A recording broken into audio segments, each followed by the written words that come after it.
You're listening to the Back Home Network, presented by Home Field Apparel. Saw the games. Physical basketball I was at the games. versus You were physical not. fouling. You watched it on YouTube. Anyway. I saw the games. I watched the games.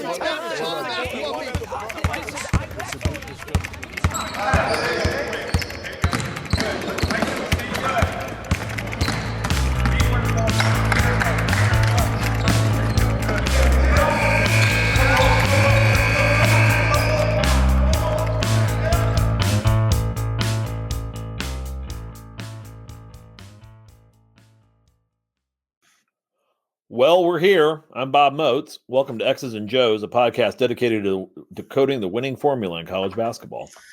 And I'm Mike Weemuth. Welcome you to episode 19, Modern Basketball. What is it? And how are defensive and offensive systems evolving? Recorded on the evening of Monday, October 21st, 2024. So, Bob, holy crap, what was that football game? How about them Hoosiers? We haven't seen Nebraskans get humiliated like that since William Howard Taft was elected. And McKinley and Teddy Roosevelt. Let's just remember that. Taft was the last one at least. So. William Jennings Bryan, the Buffalo Bills of presidential politics. Yeah, I mean he was born in Illinois, but technically spent most of his time in Nebraska. So. What was that line from Inherit the Wind? The prophet from Omaha. Nebraska. Meet the prophet from Nebraska. Yeah. Yes, it was. It's like this is like Bizarro World compared to. I mean, I know Nebraska's been in the Big Ten for a while, but I mean, I remember back when I first started going to IU football games. I remember the records program. You know, the records section of the game day program, they had this name in there. The guy named, I swear this is, I'm not making this up, is running back from Nebraska named I Am Hip. Yep. or just his last name, HIPP. PP. And I mean, first of all, isn't that like the most on the nose name for a young man in the 1970s? I mean, yeah, you're seeing the hair, you're seeing the bell-bottom jeans, running the Bay City Rollers on an 8-track in their El Camino. That's just something. It sounds like a bad pickup line from Studio 54. It does. Hey, I am hip. Yeah. So this running back, I Am Hip. He was a walk-on, and he was a backup. His first game starting. As a running back in Nebraska, he set the all-time record for Nebraska yardage for a running back against Indiana. So it was like 77, 78 when they decided to schedule this game to make some money, and I think because somebody owed Lee Corso a poker debt or something. It must have been something like that. Yeah. So he broke the record his first game at Nebraska against Indiana. Comes back to Indiana for the home and home. So he comes to Bloomington the next year. Nebraska scores, I think it was 69-17, and Hip had 3 touchdowns just in the first quarter. Impressive. So now the tables have turned. You know, I remember sitting in a cigar bar in Lincoln, Nebraska back in 2021 and talking to this guy. I put him at 10 years older than us. And we were having a conversation over, a martini. Drinking a martini. He's drinking a beer. We're both enjoying our cigars. And we start talking about, when in Lincoln, you talk about Nebraska football. Naturally. And I remember him, I may have said this story before, him saying something to the effect of, well, Frost, he's a good guy and we know him and he knows better because he knows by getting all these 4 and 5 stars, it's not going to work out because they don't get Nebraska football. We need to get those. He needs to put the walk-ons out there. And I'm just listening and go through that thing and I'm going, if Mike Weemuth were here with me now. Yeah. Well, what it shows is that every major college program with some history has its own barbershop. Yeah, there it was the corncob pipe smoking society of Lincoln. Yeah. I mean, it was a pretty hip little bar. I mean, I Am Hip probably owned it, to be perfectly honest. I mean, they set fire to the drinks, and it was all hipster and stuff, and these kids looking like, I don't know, like a Nirvana video or something. But no, this dude, and it's like I almost looked and said, "Well, sir, I just want you to know, man, you're about 10 years behind where we are as IU basketball fans. Let me tell you the steps it's going to take for you to get here, and the faster you do it, the better. Because right now you're on the walk-on phase. Oh yeah, you've got 7 more steps to go before you get your first token. This is not. You're not going to recover well enough. So, way to go. I mean, I good. Hope that Curtis Rourke's thumb, nail gets back in place quickly, and wherever it is. The mystery of where that went. Want to put that in the IU museum, in like the IU Hall of Fame. Curtis Rourke's throwing nail. Well, I think it's great just because, and I said this weekend, that what fans are going through now is what they were denied in 2020. True. Is they finally, this feels a little bit like sort of like a makeup celebration for what was lost during that COVID year. So it's great. And we feel great for all the fans and also our pals on the network. Like we said 2 pods ago, finding Galen has truly become a Where's Waldo sport. And I noticed like several people over the weekend typing in on Twitter, "Hey, I found him." Where's Galen? He's hard to miss. I suggested to Jared, I think you remember this. I said to Jared a few months back, we need to maybe get something like a Maester's cloak for Galen, like they have from Game of Thrones. Yeah. Think about it, he is sort of like the guardian of the books, so to say. He is. He definitely is. And it's his place, I'm thrilled for him. I'm thrilled for a lot of people in our generation who we got there at the end of Mallory. Yeah. And if you didn't, if those of you who don't remember what it was like when it was really good under Bill Mallory, it felt similar. Like when we were beating the year, 87, beating Ohio State and Michigan in the same year. Mm-hmm. Or you were at the game where they thumped Ohio State the next year. Yeah, in 88. Yeah, I was there. Yep. Winning a bowl game, that the thrill of that, then that just sort of that sort of vibe that the program is really something that's worth digging into. It's different in many respects, but the feelings are similar, where it's like, man, we can really be proud of this group, and it's not just winning, it's the way they're winning and the way they're playing. And I just see Galen just giddy, giddy in the shows, and just it's fun to be able to talk about winning like this. So yeah, exactly.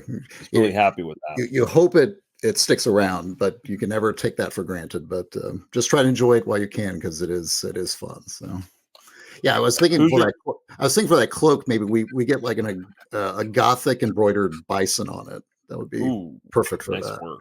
It would be something that's befitting his august status within the fan base now. We would be recording this and putting this on the Twit machine, right? Yeah. Okay. Yeah. The presentation. Yeah, exactly. I like where we're going with this. I'm already on the look already. So good man. Yeah. All right. So Hoosier Hysteria was this weekend. I know I watched good parts of it. Nice to hear Trisha Whitaker back in Indiana. Nice to hear Jeremy Gray doing the PA announcing. It was a good time, and really good to see both programs going out there and just having a good time for the fans. So we know coming up in 6 days, IU will be exhibitioning against Tennessee at Knoxville for a charity game. Yeah. So I believe it's on the SEC network. Is that correct? SEC Plus. So if you have ESPN Plus, okay, and not the old ESPN Plus, don't turn on Channel 4. You're probably going to see Mutual of Omaha's Wild Kingdom or football, depending on what the Colts schedule is. But no, it will be on SEC Plus. And a good chance that would actually there'll be a chance that you may be able to catch it sometime like at 4:00 in the morning and DVR it. So yeah, I'm sure recordings will get out somehow. So we'll someone will find a way. Exactly. Does Matthew love ball? Is he still existing, or do they put him on a staff someplace to be a video? I think they send him into hiding somehow. So I fear that I don't know if you get the full like 40 minutes of highlights that he used to, but I think there's going to be some variant of that. I'm sure that will pop up on YouTube. So he's in an undisclosed location with Trilly Donovan. Exactly. Exactly. So yeah, at the same time, recruiting season's wrapping up. Heard that Trent Mullins had a great game down at Mount Verde a couple days ago. Yep. It looks like last time we talked, Harrelson was already going to Notre Dame. Looks like Brayton Mullins will be at UConn, which it's leaning. Yeah, let's say it's leaning. It's not official, but I know Trilly has spoken, and I think the winds are definitely blowing up towards Stores. So we seem to be. Well, but fingers crossed. You never know. Never know. You never know. But all that being said, basketball is here. Football is 7-0. It's kind of good to be an IU fan these days. So, So what better way to show your IU fandom than to hop on a certain website and look at what's new? Yep. Homefieldapparel.com. So they have these heavyweight T-shirts that you can look at that will feel and function a little differently than the usual ones, and some new designs in those heavyweights as well as the standards, including the Never Daunted line, which is becoming a thing on the Twit thing. I mean, I don't know, did the kids do this? Did IU do it? Hoosiers Connect do it? Who did it? Yeah, I don't know. I think some of the kids got it going, and it's just kind of snowballed from there. So. Yeah, it sounds a hell of a lot better than stand-up old people. Now that I'm an old person, that was our chant. As someone who's a fan of old-timey Edwardian language, I love the fact that "daunted" is actually becoming a word that's being reinserted into our daily vocabulary. Right. Exactly. So that's daunt. Yeah. That. Yeah, I don't have a good Victorian word to use there, Mike. I'm kind of come to a quick blank on this. My quick fire is not there, so we'll it's kind of the word that Mr. Burns from The Simpsons would use. Yes, because I mean all the writing they did for Mr. Burns was basically they took an old English Edwardian Victorian dictionary and just like went through and was like, okay, yeah, that's a good one. Sitting in a jalopy with your parasol sort of stuff. I get it. I get the visual. So going into that, so again, there's also the Signetti I Win shirt that's on there. Mm-hmm. But one and this was Beth found this one, and I sent it over to a few folks who'd be interested. There's a new one that commemorates Martha the Mop Lady. That's true.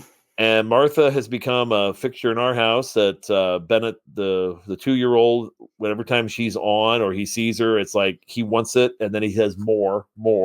He wants to watch it 2 or 3 times. He is enamored with Martha the Mop Lady. Well, who isn't? I feel like I've done something. I think I've accomplished something as a parent. Do you remember Bob Knight did a commercial with Martha the Mop Lady once? It was they redid the opening, Mike, back in like 90. We were there. We were there in 95, 96. I think it was like one of the last. Right. It was the ESPN Plus era. They were going in or the end of Raycom. I think it's when he brought Chuck Marlowe out to redo the show and put it on another station because Channel 4 was again showing Mutual of Omaha's Wild Kingdom or the 700 Club or something in the space of the old Bob Knight show. Yeah. And Marlowe had been let go from there, and so Knight just wanted to help him out a little. And then he brought Martha back and he did the opening, and Martha does the opening, and then he goes out, puts his arm around her. It was nice to have you back, Martha. And it was definitely something that was a very 90s feel, but it was happened for about a year. And the old starter sweaters. That's days. Right. Yeah, that was that era, right? Yeah. So Martha's on we have her on a t-shirt. And on an unrelated note, just a quick shout out, saw Hoosiers for Good. If you're not aware, look them up, especially if you're an IU season ticket holder or you're somebody who frequently gets tickets.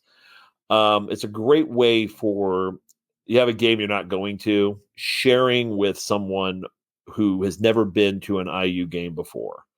And families and children. I mean, it's not only is it an expensive sort of thing, but it's kind of hard to find the right person to get the right tickets, and the secondary market prices people out. And the Hoosier Ticket Project does a great job matching people who are looking for that first game day experience, or the 80-year-old grandmother that watched IU growing up with her bag of Chesty's potato chips, and she's never been in Assembly Hall. This is her chance to get her in and going. You know, if you can't make the UT Chattanooga game because you got friends coming in from the coast, or you're going to the coast yourself to see your kids, Hoosier Ticket Project's a great way to put a smile on the face of a family, whether it's Christmas time, Valentine's Day, or any time in between that and, Columbus Day. Just getting people out to the, in there as accessibility. So look them up. And Martha the Mop Lady, is a big part of Hoosier Ticket Project now. Yeah. So whenever I see her now, I think just of not only of the old days, but I think of her putting smiles on kids' faces these days. Exactly. The testimonials you'll see from the people that have been recipients of the tickets from the Ticket Project have always been great. So like you said, it's for many people, it may be the first time that they've gone to an IU basketball game, and obviously everyone remembers the first time they went to an IU game at Assembly Hall. It's a memorable event. So the more joy you can spread, the better. So definitely check them out. And also with Home Field Apparel, you can find all the great premium vintage gear at homefieldapparel.com. So when we come back, we'll jump right in and we'll discuss modern basketball, what it is and how it's evolving, next on X's and Joe's. So one of the things that, as we've been doing the show and we kind of interact with folks and we talk with folks out there, we talk a lot about where the game is going, but we also talk a lot about where it's been, but we also we get into where it's going, and especially when you're talking recruiting and trying to build rosters. The question I think oftentimes that we look at is, and we have to kind of confront even with ourselves, why does it look so different than it did when we were kids, when we were young adults, when I first started coaching, or even 5 years ago, 10 years ago? Like if you watch watch Duke versus Butler in the national championship game from 15 years ago or so, it's a different type of game that you're seeing today, different emphasis. You see some very similar things, but you also don't see spacing like you did at that time. You don't see the actions as much as you did at that time.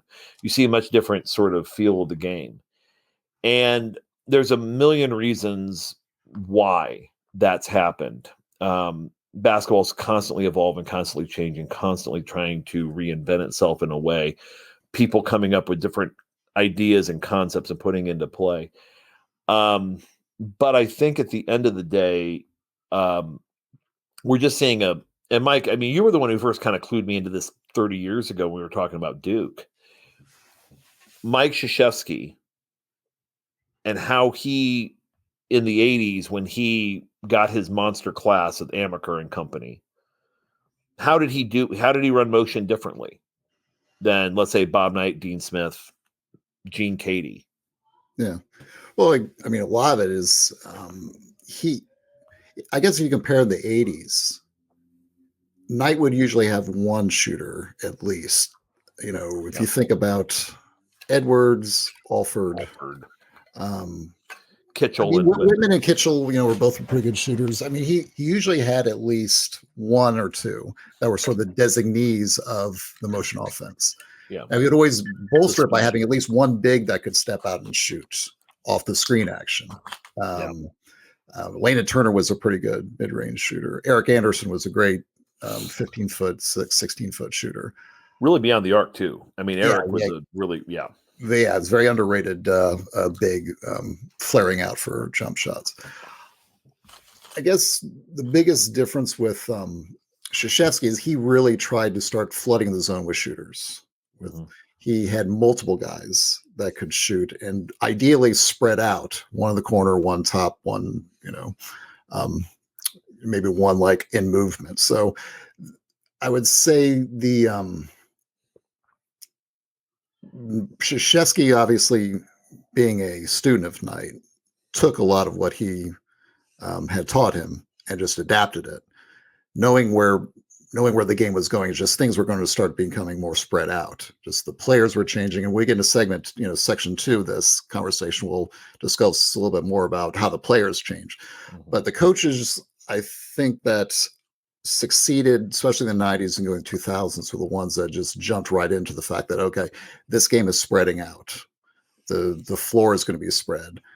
I need to find guys that can score from multiple positions, not just the olden times where, okay, the ball is dumped into Alcindor or to Walton. They're scoring in this area. And then the guards are scoring out in this area. As is moving forward, the guards were scoring from multiple spots. And now, as time has evolved, even the bigs are scoring from further out. So you can see just the evolution of the shot charts have just been changing year over year over year. Who's taking the shots and where they're coming from, and what configuration of the offense that sets it up to get to those shots is constantly evolving. So you're right. I mean, it's the same principles are at work. You're trying to get the highest percentage shot that you possibly can. And depending upon the roster you have, you may have some guys that are better at setting it up and others are better at completing the shot. So yeah, I would say that Krzyzewski was maybe one of the first ones that really was starting to get a little bit of an inside angle on the kind of like upper tier players you needed to win championships. And obviously with the success in the 90s sort of proved that.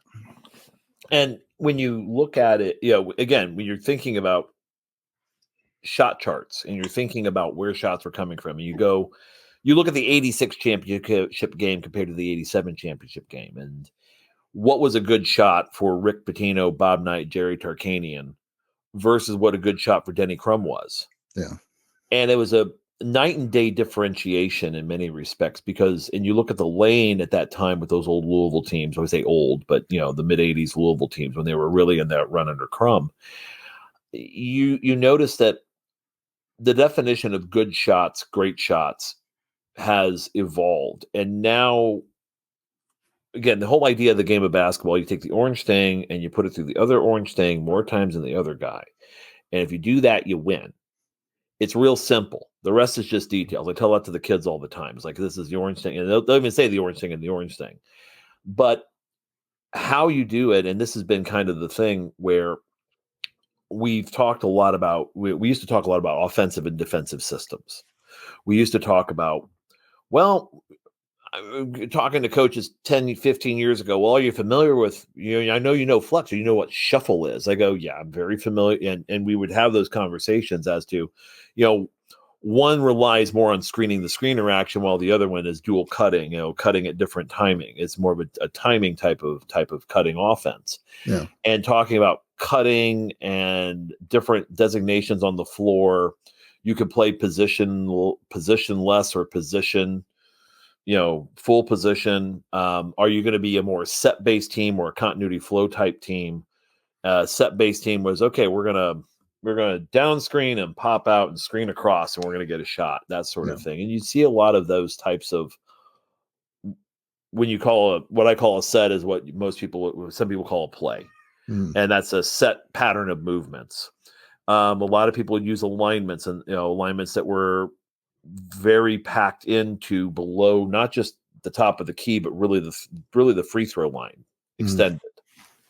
So so you run systems where it's like, okay, we're gonna screen, we're gonna screen for the screener. He's gonna come across, and then we're gonna set it up to get a layup in those types of situations. And the whole object is, over time, everyone's been keeping shot charts for several generations now. The diversity there, and when the 3-point line comes into play, that kind of makes things a little different, because now you not only have an extra bonus point beyond it, but you also have a reference point on the court that can space your offense differently. Right. And also where the defense needs to set up and collapse to, right? The question becomes that, and that's where offensive and defensive principles of play come into effect. Like what are the things, like what are you trying to do? What are you trying to do offensively? Where do you want to put the ball? And then after that, where do you want to read and react to put the ball for a shot? Yeah. When you're designing an offense, you're not necessarily saying, I'm going to get a shot off of this action. You're saying, we're looking to get a shot here, but we know that we're looking at the ball here, so this player can make a decision. This player can make the right read. And there are definitely times where you set it up that way, but The problem is if you have one option on any sort of situation with this game, you can run it once and then we take it away. Players are smart enough on the fly to be able to do that. Mm. So even on patterned movement offenses of the past, a lot of those old cutting offenses, and even the freelance motion systems of Bob Knight, Dean Smith, and eventually Mike Krzyzewski, among others, the game has definitively evolved past that in no small part because players are faster, they're more agile, they're smarter, they know to take those away. Yeah. And the emphasis is different. And really a lot of it also, really that comes down to we've embraced the idea of dribble penetration versus passing penetration. Yeah. So as the players get faster, especially. Right. So 2-man game, and we look at the numbers, we look at the statistics, and if you look at most every program in the country runs a formula of somewhere between 5 and 12% post touches and 20 to 30% ball screen action, and 5% ISO, and the rest of it they're running some sort of movement, quick movement type of situation. They're getting 15% of their shots, oftentimes off 15 to 20% of their shots off of offensive rebounds. Yeah. Everyone's running about transition about 15%. Mm-hmm. You start noticing that a lot of the types of shots that people are getting are very similar because in many respects they're playing very similar types of basketball. And now the questions become less about, well, what are you doing off this screen, and more. And Tony Adrange is big on this. I mean, and this is exactly, watch his film rooms from last year and he'll talk about gaps, single gap, double gap, triple gap. Right. That also kind of factors into what you hear about with Jay Wright, many of the gap, concepts, because how do you get good enough spacing to prevent? And in the old motion days, you wouldn't bring a ball screen up because that's going to mess up spacing. We don't want our spacing messed up. Mm-hmm. We want to say everyone needs to be 12 to 15 feet away from each other.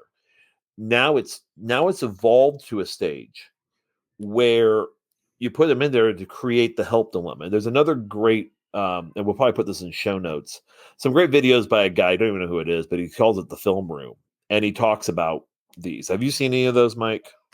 Yeah, it's Basketball IQ or HQ or I know what it is. Yeah, it's one of those like YouTube channels where they just do oodles of game film and just break it down and do the Madden thing, just Xing and knowing what's on what's happening.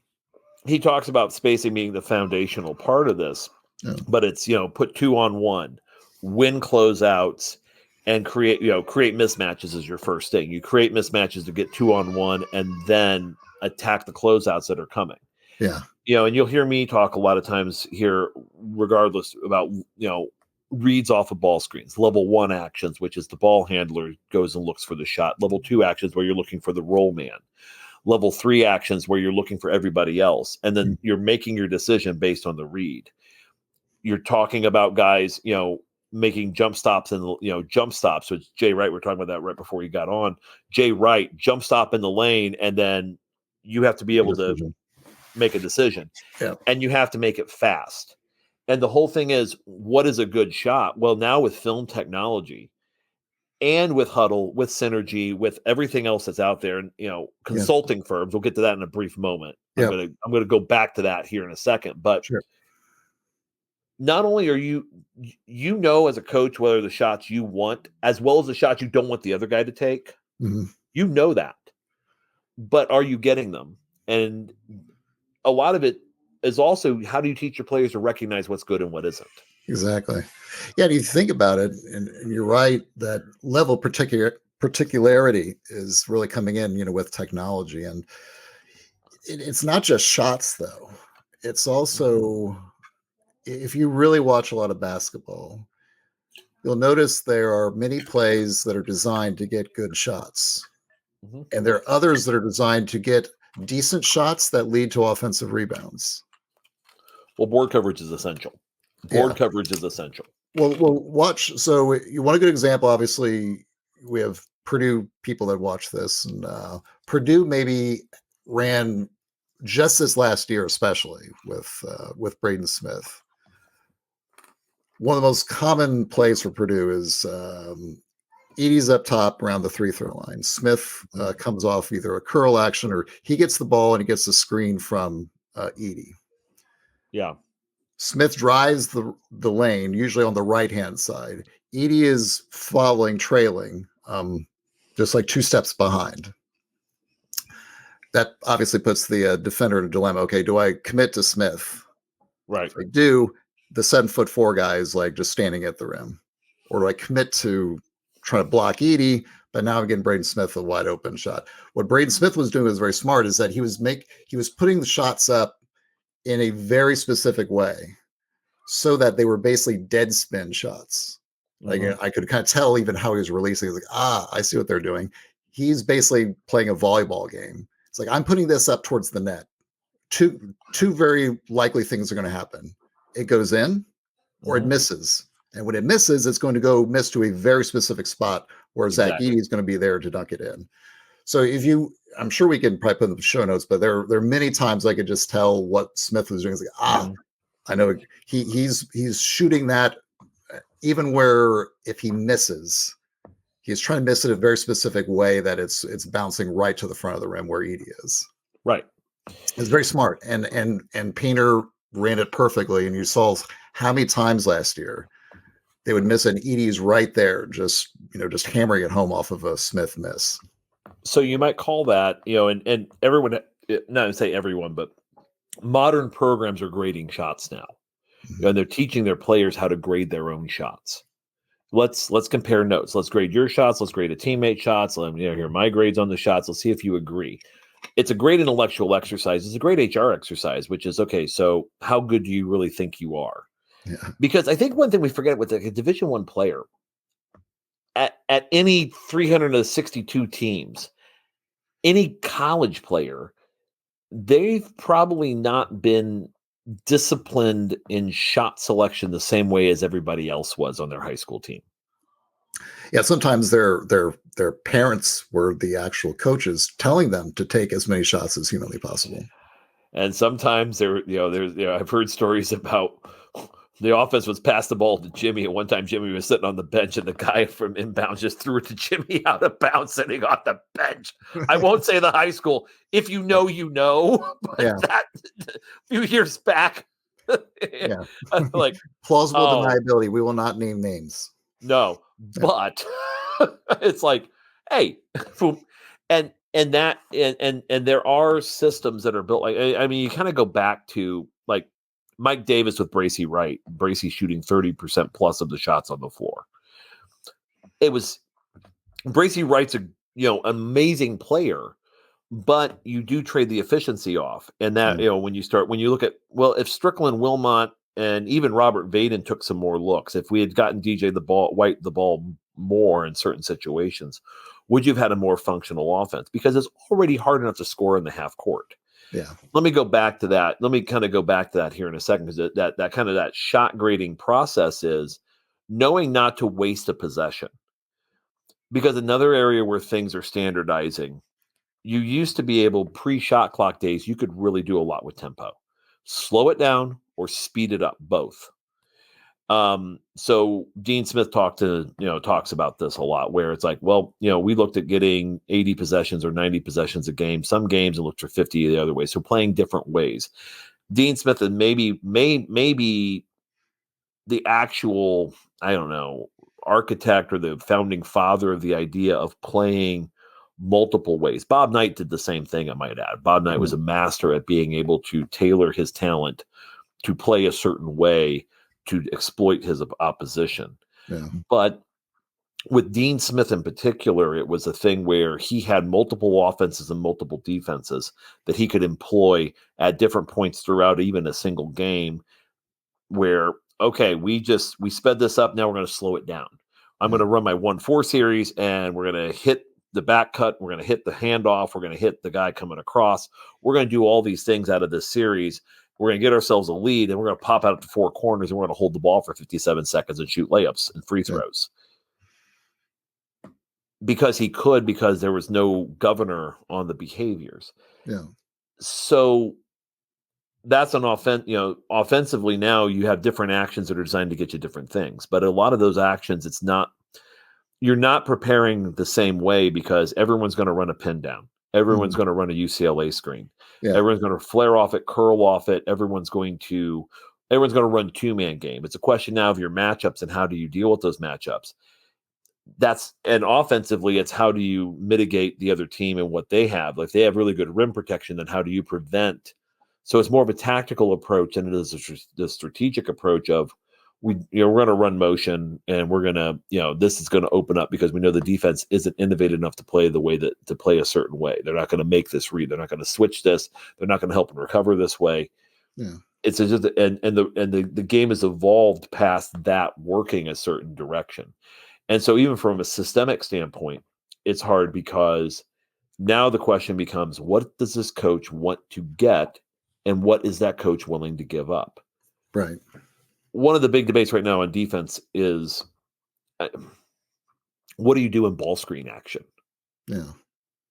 Do you hard hedge? Do you drop? Yeah. And every coach goes about it differently based upon who they have.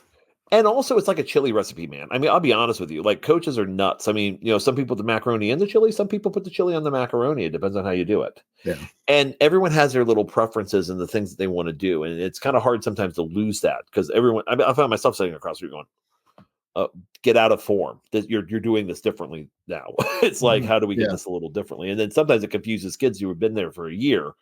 We didn't do it that way last year because it's this year. Yeah. And I've studied. I've done something. We're trying this now. Yeah. But that, in some situations, it's a question of like defensively, not with the ball screen, but it's a question of, okay, so if you're running a no middle and you're icing, you may be trying to play the game where it's vertical, to like holding people in vertical zones. Yeah. Whereas if you're a pack line thinker, you're probably keeping them in horizontal zones. Yeah. Doing down the floor. Yeah. They both play incredibly differently. Right. And they're trying to force, the ball into certain areas versus others. And you're still forcing the ball to the corners. It's just how do you do it? How you do it, exactly. One way you do it as a wall. The other way you do it is almost like a funnel. Like where do you build your wall? Do you build it with your back to the baseline? Or do you build it where you're trying to put your back almost corner 45 degrees to, your back 45 degrees to the corner, and you're trying to force them physically away by dribbling versus a pack line, which you're okay if they just swing the ball left to right, left to right, left to right, and eventually just put their head down and drive right into you. Yeah. If you have adequate or force a three. Or force a three. A bad three, a contested three. Exactly. Yeah. Or if you get, again, it's kind of like baseball, like a shot selection. Well, we all want open layups and corner threes, or open threes. That's what we all want. In reality, it's like saying we want home runs and stolen bases. Yeah. And with defense, what do you want? Well, we want them to take long contested twos. Great. And just like you want your pitcher to get a strikeout every time. So sometimes you can't live with that. Yeah. And it's funny you mentioned baseball because we talk about the shot charts and I know you and I have spoken about HD intelligence, NOAA systems, right? The camera systems that, can identify right down to within like 2-foot circles exactly what your shooting percentage is within those areas, or the optimized area for shots based upon your arc, your release, all that. I mean, it gets that technical. These systems are now able to create detailed reports for every single player. Yeah. And everyone's report is going to be different. If you and I went out, Bob, I'm sure like our shot charts would be totally different. Some people are going to have heat, basically the spots on the floor where they're most likely to hit. Some people just more naturally inclined to hit from the top of the key, and they're just not good on the baseline. They are not good corner shooters. Right. For other people, it's the exact opposite. You put them up top, they're just kind of missing left and right. But you put them in the corners, they just kind of like the look of that right down the line. They have the backboard sort of as a guide, and they're just talented at placing the ball consistently from that spot. The coaches have that, and it's very much like baseball because if you think about, you can go on ESPN.com during any baseball game, and they're showing you the game track. They'll show you as the batter is stepping into the batting box. They'll show you their heat map within the strike zone. Okay, this guy hits this percentage when he's pitched up this part of the strike zone. But he's cold. It's like a blue section down here. He only hits 125 down this area if the ball is pitched there. It's the same thing for basketball players now with these shot chart technology. Now, the good thing is, if you're a coach, you had that for your players, which is wonderful. You can tell them, okay, Johnny, you should be shooting from over there. Never shoot over there, based upon where the heat map is. The problem is that the other coaches are going to have that too. Johnny can shoot from over there, but not over here. We're going to double him over in that spot. And we're going to ice him or do whatever we can to basically force him over to this spot where he's in the blue section, where he's not shooting as well. Which is the great thing about basketball in this regard, because now when you have that, and again, remember that if you're looking at 30% versus 40%, I might be able to live with the 30% look if it's a wide open look. Yeah. I want to get him to hit. I want A shots, but would I take a C shot from, let's say it's a guy like Miller Kopp who's a 40% plus 3-point shooter. Would I take an open look from Miller Kopp anywhere from beyond the arc? I probably would. Right. The reason I would I take a C shot from Miller Kopp over a D shot, over a D shot inside the arc from somebody else in a certain situation? Yeah, I probably would with that option. Because a lot of it also comes down to, again, you kind of play the, it's like, okay, we watched him, Stephon Castle, we watched Alabama do this to him. They played him. I think they actually, his defender was getting a hot dog while he was standing out on the perimeter. Like, he was so far out, you could drive the Nimitz carrier group through the gap. Yeah. And Castle catches the ball. I think he actually picked up the phone and called his high school coach and said, should I shoot this? Yeah. And it's like, and I think Hurley was just like, drill it. Yeah, boom. Exactly. Make him pay drill it. Yeah. Boom. Did it twice. Justin Smith did the same thing as Michigan State in 2019. That's right. He hit those big shots. And Izzo started Michigan State. Yeah. Well, he never hit them. Yeah. Because what you're doing is you're looking at this. You analytic your way out of the conversation is what you've done. Right. You can't get too cute with it, is what I'm trying to say, because there's always a counter. And so the question is, you have to have intelligent players. You have to work. And this is where coaches, I think, have to be much better at. And the good ones are going to be instructors. Yeah. How do you instruct players to learn how to play the game and find the openings? How do you find where the help's coming from so you can hit the open guy? If you're that open guy and that's not your shot, where's that one more pass? Or how do you get your straight line drive to win the closeout? And on a 65 possession game, I think the median's 67 possessions. In a 67 possession game, you have scripted playbooks now where they're actually, Purdue's talking about their guy, their offensive coordinator puts the sets they're going to run on a tablet, and he's calling them out. And sometimes, Mike, it doesn't matter what the hell you're running. It really doesn't. You guys just got to run something. Yeah, you're not really being overly tactical last two, because this is why head coaches, and I mean, I hate calling sets. That's why I look at system. Plus they're 12. You know what? I'm lucky. If we can get something run, it's like I'm not going to spend all night running different plays. We're going to teach you how to play the game, teach you how to move the ball, teach you how to move yourself, teach you how to drive. Because now it's dribble penetration. And before we close out of this, because I want to be real quick with this whole. How do you balance the need for freedom against the necessity of structure? I think it's a kind of a continuum. And hell, Tony, when you're listening to this, and call me an idiot later if you think I'm wrong. I challenge. I would say any coach, if you think I'm moving on this, I think that the more off-ball structure you have, the more freedom you give to the ball handler. Now, yeah. I think if you see some examples of the teams that run it well, and you just said the operative thing, run it well. It's about execution, not design now, Mike. Of course. Yeah. Yeah. Some of the best teams are not running they look difficult. Like when you watch it playing out, it's like, man, that looks very intricate.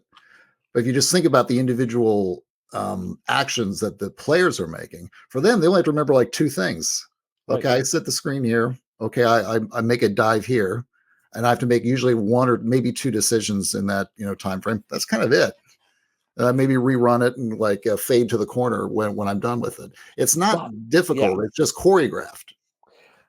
Where the difficulty is if you're the ball handler and now you are the decision maker, you are the playmaker. And this is where a lot of the system, like the read and react systems that you may see online, the guy that does that and the other guy that's talking about, conceptual offense and constraint led approaches. I mean, all these guys are making some money at this and they're going on YouTube and they're going to coaching clinics in Belgrade.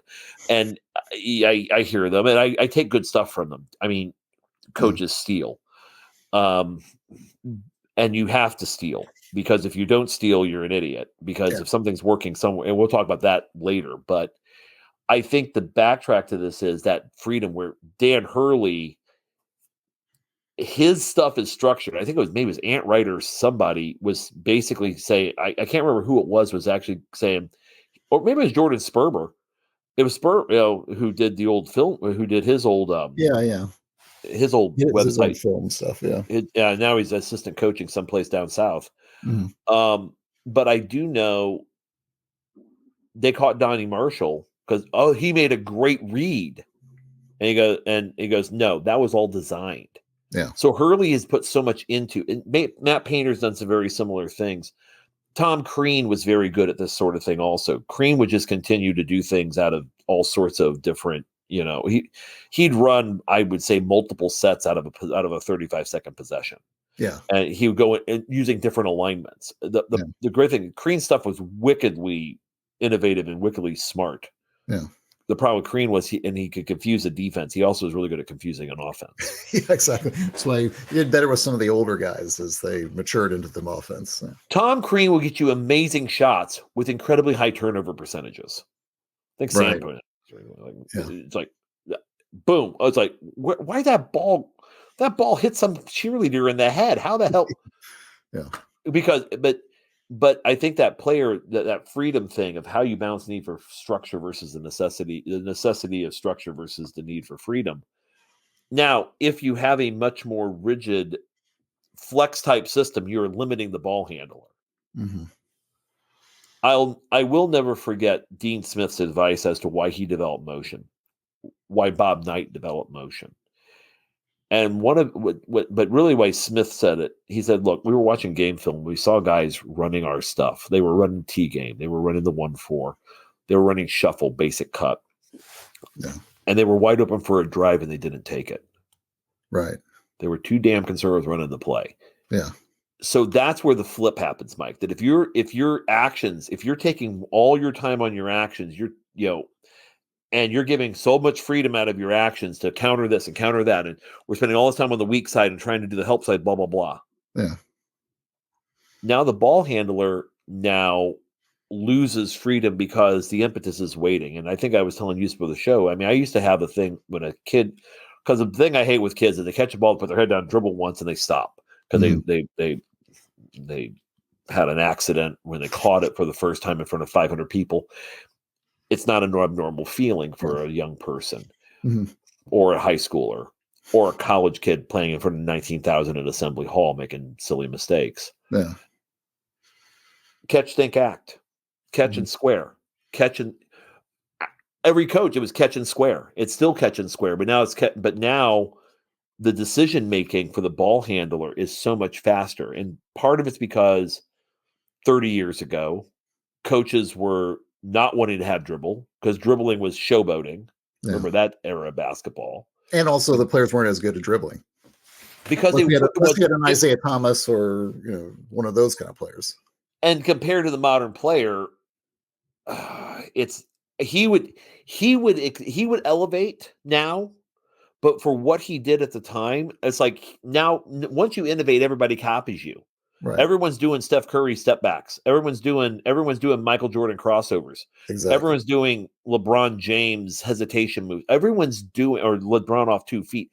Everyone's doing stuff now because these guys have done it and they showed you how to do it. The snake dribble that Chris Paul basically invented. Right. Yeah. It's a great move. Yeah.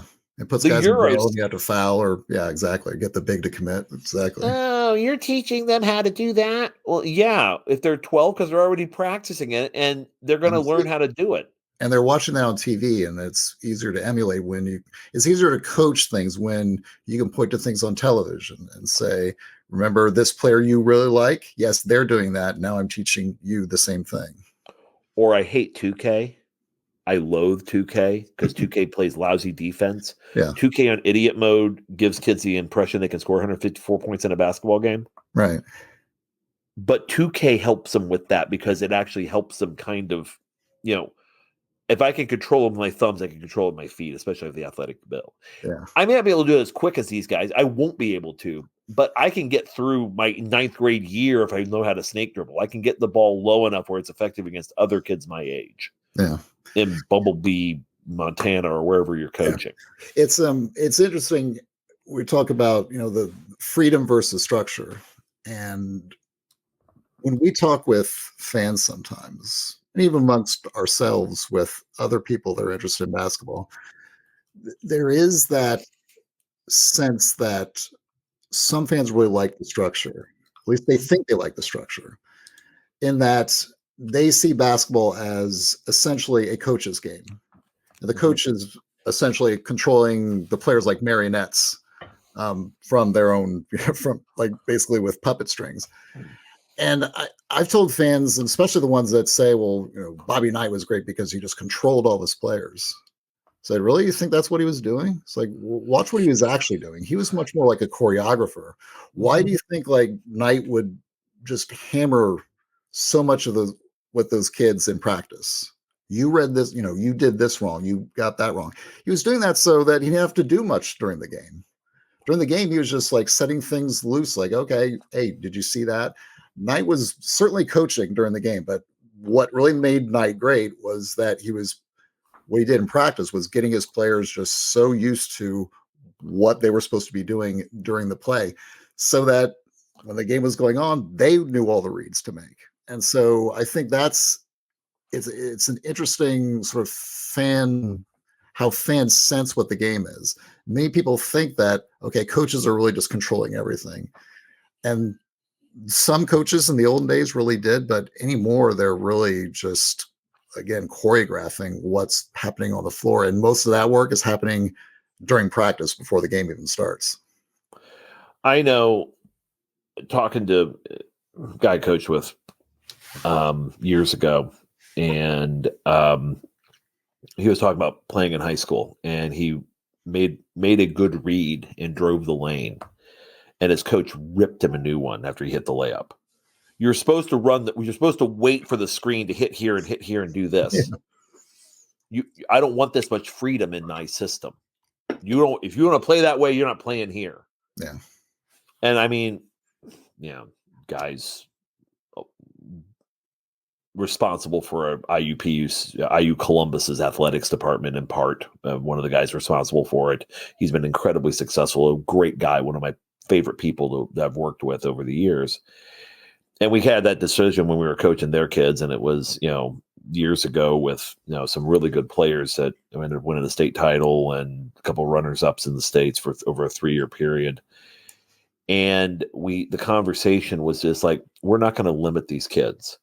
Mm-hmm. And you can't limit them at this age, because I think oftentimes it's like you have to know what you want to limit. And I think that's what you're saying with Knight, and it's true of any coach, which is those are the constraints you put on your kids and your system. Like, no, I don't want you to throw up 40-foot hook shots. That's obvious. Yeah. But we also know we have to teach you how to play this game. Because the other thing is, when I'm talking about developmental basketball isn't simpler basketball. What it really is I'm trying to figure out how to get a player to be able to do multiple things. Because the next coach, I don't know how they're going to handle this. I know enough about my varsity coaches in Columbus that I know what they're looking for in players. Mm-hmm. What I don't know, and I know that they're probably going to be here. I will say they will probably be here in 6 years. But I don't know if there's going to be a 35-second shot clock in high school in 6 years. I'm pretty sure I'm preparing my kids for that. Yeah. So developmental basketball doesn't mean you're okay. It's just dribble with your right. Now let's play knockout and go home. Let's play steal the bacon and go home. No, I mean, we're mentally preparing. And I'm also preparing kids to be able to scrimmage against those guys, because I know that JV team, I know that freshman team, I know those 8th and 7th grade teams that are subs need to have guys that are going to put pressure on kids who are better to make them better players. Yeah. I say all the time, only 3 kids are going to the moon out of your class. Only 3 kids are going in the Apollo capsule. Yeah. But there's going to be 30 on the ground who are going to get them there. So are you going to one of the 30? They're going to make them better, because at the end of the day, you don't know if you're going to be one of the 3 or not. Yeah. And that's really when you start running the numbers, Mike, that's what it kind of comes down to. At each of our high schools, you're talking 3 to 5 kids will be playing basketball at a varsity level their senior year. 3 to 5. Yeah. So that's 10 in Columbus. So out of 100 plus kids, 6th graders playing, only 10 of them at most will be playing at that level when they're 18 years old. Yeah. So in many respects, what this comes down to is, okay, I could teach them how to run. I could win a lot of games if I run a system. Yeah. Like if I run a bunch of plays. Or play zone. Oh. And I will listen. I know. I know you love that one.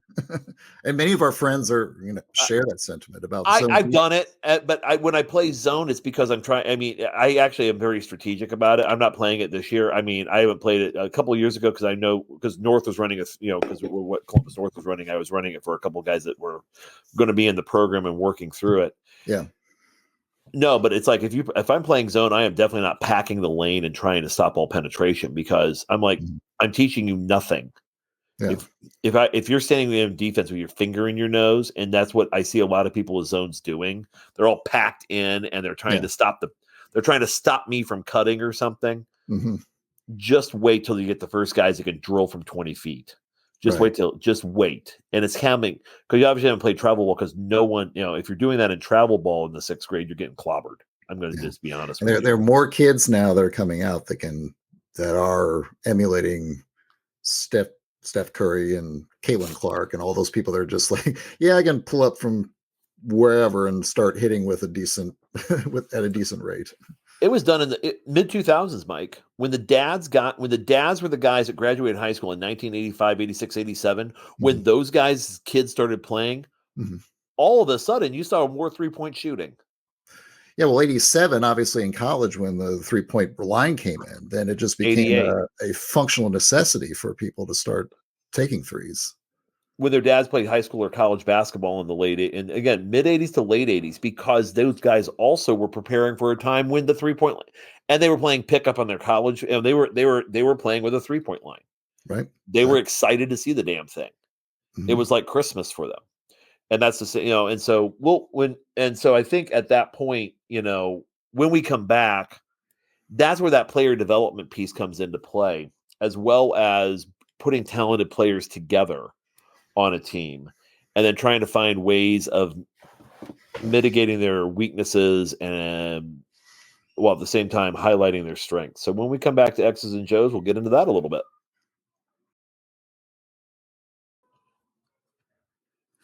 Welcome back to X's and Joe's. I'm Mike Weemuth, joined by Coach Bob Moats. So let's talk about the players. I guess it's impossible to talk about the changes in the game without discussing the evolution in terms of the players and the player skills today versus the past. And when we have these discussions about sets, plays, tactics, all that, there's often an assumption that there's a separation between those two. Mm-hmm. It's the whole Jimmys and Joes versus X's and O's dichotomy, I guess, that highlights all that. Yeah. But the reality is that they're very and extremely dependent upon each other. I mean, coaches have very particular kinds of actions that they run based upon the kind of players they actually have on their roster. But I guess it's easiest to gauge how the players have changed by measuring them against the players of the past. So just measure the difference, basically. Like, okay, what can players do now that players could not do back in the past, or at least do it consistently? And from my vantage point, I guess there are many, but there are 4, I guess, key things that stick out in my mind in terms of players today versus the players in the past, in terms of the differences in capabilities. And the 4 would be: 1, players are more athletic. That's pretty clear. You watch any like McDonald's All-American game. Kids now in the McDonald's game can do things that NBA players in the 60s could not even imagine doing. And it's just every year, it's getting more pronounced. Even by measurements, the vertical leaps are going up consistently year over year.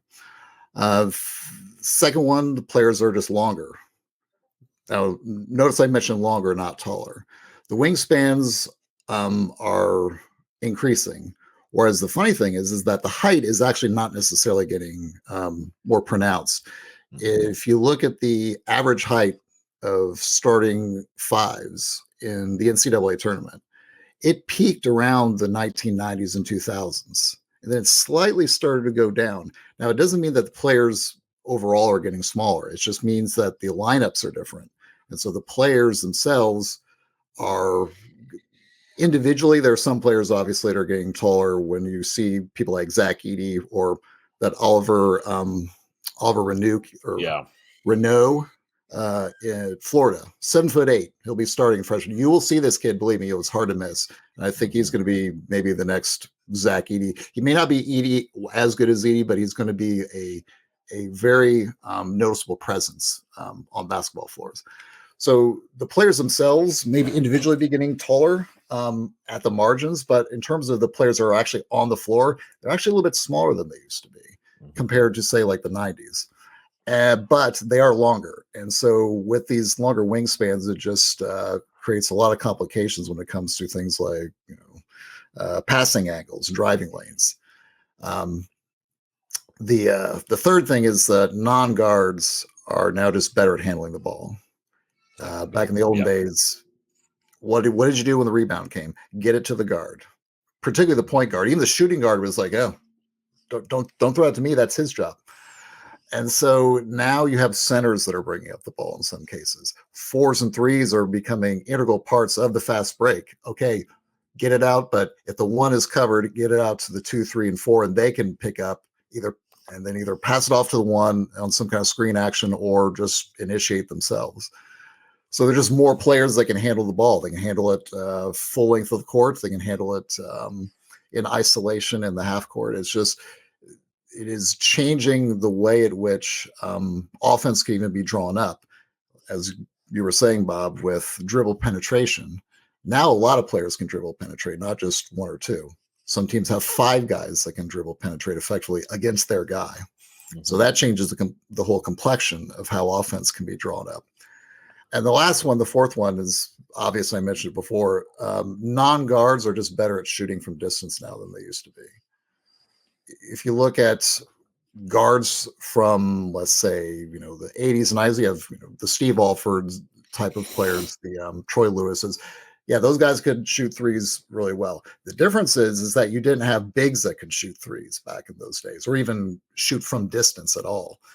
Jack Sikma is like the first big that you ever thought of that, okay, is over 7 foot tall, can shoot threes. And he was like the only one for many years and even professional level.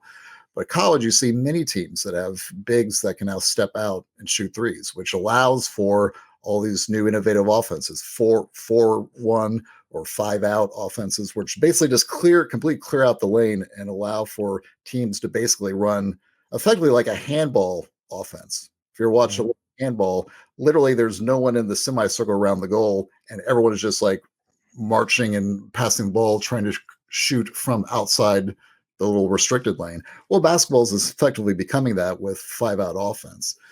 And you can only do those things when you have all 4 of those elements of the changes. The more athletic players that are longer, that can shoot and dribble at the same time. And it's just completely upended how the game is played today.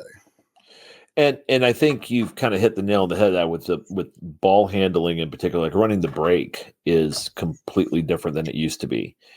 Like when you would teach the break, what you would teach is you would teach one guy dribbling the ball down the you'd get the ball outletted, get to the middle of the floor, and then you would see guys trying to collapse into the lane to get easy layups. What you see now is you see guys staying beyond the arc. Yeah, they're running the corners. Fill the corners, fill the slots, fill the wings, corners, wings, and like Michigan State's brilliant with the pitch ahead. Boom, you get it middle, right, and then all of a sudden, because when you knock down a set, I don't care what the set is, I don't care what the alignment is. The first, if you're going up against a fixed defense, you're going to run, you'll see softening actions. That might be a 45 cut coming in, initially. Yeah. You may see a UCLA screen and exchange on the other side. You may, what that's designed to do is move the defense. So if I run that UCLA screen, I'm not necessarily looking for that guy that I'm running. A UCLA screen is a back screen, just for those of you playing at home that we call it a UCLA screen now because UCLA ran it. They run off of that, and then someone pops open or goes right into 2-man game. Or a pin screen, and sometimes you may get these pop up or curl off of it. Sometimes you can get a score off that, but the softening action is meant to move the defense. Then you run into a striking action. The striking action is basically when you're driving or trying to attack the lane. Sometimes a pass can be a striking action, like a pass to the post is a striking action. A drive into the lane is a striking action. Whereas certain dribble handoffs, like zoom action, when you see what zoom is, where the big's got the ball, and then he pivots around, gives it to the guy coming through, and dribbles in. It's basically an inverted ball screen. That's a striking action. Now, a dribble weave at the top is not a striking action. That's a softening action. Yeah, they're going to dribble in. They're probing for holes, basically. Right, but what they're really doing is they're creating the holes by the softening and then pulling it into a ball screen, which gets you into a strike. Yeah. And during the striking action, then you have your secondary options action ready to go. Because then if you don't get your shot off the level 1, level 2 action of the strike, then you can pop it out based on the reads, and then you're into some almost a free flow where the ball could be going anywhere, wherever it's open, and you're going to get a shot quick. Now, if that doesn't happen, let's say the closeouts are effective, you can't get your shot off. You got a guy coming around, maybe to set another ball screen. Now you get into your under 7 action, which is usually a real quick hit, and you try to get back to a point guard and you just hope for the best. Yeah. Synergy measures it. A lot of places measure that under 4, like under 4 of the shot clock. Teams don't like to go that deep. Yeah. The reason I'm saying this is, Mike, you're right about a lot of everything you just said, exactly from the skill level and even, the intellectual level we talked about earlier, but it's got to be a fast and decisive move. And that's where we go back. I'm going to go back to that point where when you catch, and guys, if you're coaching your kid or you're doing your kid's biddy ball team, teach kids how to catch a basketball, step to the ball, and get a shot off. If they know, they need to make their decision if they're going to shoot it or drive it before they're making, right as they're making, when the ball hits the hands, it's probably too late for them to make the actual decision. Yeah. Well, yeah, if you think about it, I always say in basketball, there's the geometry of basketball, which is determined by all this. This is essentially what you're trying to do in creating a shot for a player, is you're trying to make sure the geometry is right. You have a certain angle, you can get the shot off based upon, the length of your player versus the length of their player and the closeout and the speed. There's a math to this. If you actually just think about what it takes to actually get a shot off, there's space and time involved in it. And you could say that there's a space-time continuum in basketball. It's like, okay, I'm in a confined space and I have a limited amount of time to actually get the shot off in a certain space. The length and athleticism of the players has a big, big determination on that. And so that's why I say that, why the game has changed in a way is that as the players have become longer and faster, it's just harder to get off clean shots in a confined space, which means you just have to. So what do? What's the counter to that? Well, the counter is what you see in modern basketball. You just have to expand the space of which the offense can operate. John Calipari was watching he was doing some kind of basketball clinic somewhere, and he was describing this. It was really interesting. And he was talking about, hey, look, 70s, 80s, we all followed, motion offense was basically what was happening. It was made sense. It was working back then. And at some point, it just made more sense that we had to spread the court. And he didn't say it was because the athleticism of the players, but it's pretty clear that that was a big part of it. As you saw, we got into when we started to see like IU, let's say, when they were kind of leveling off. We talked about just the issue of athleticism before. There was times where you saw like, man, okay, we can't. That shot that we just took that got blocked by the other team, that was open 5-10 years ago, and it's just not open now. Not there anymore. And again, because the geometry changed, because the space and time is just different. When your guys are not quite as long and quick as the other guys, then running that kind of system where everything's kind of packed together, where you're intentionally having a screener is right there next to you when you're taking the shot, and there are two guys almost like right next to you. They're just maybe a half foot away, and they can't quite get out off of the off their screen to defend the shot. At some point, those shots just were reducing in their overall efficiency. And so what do? You just have to start spreading out more.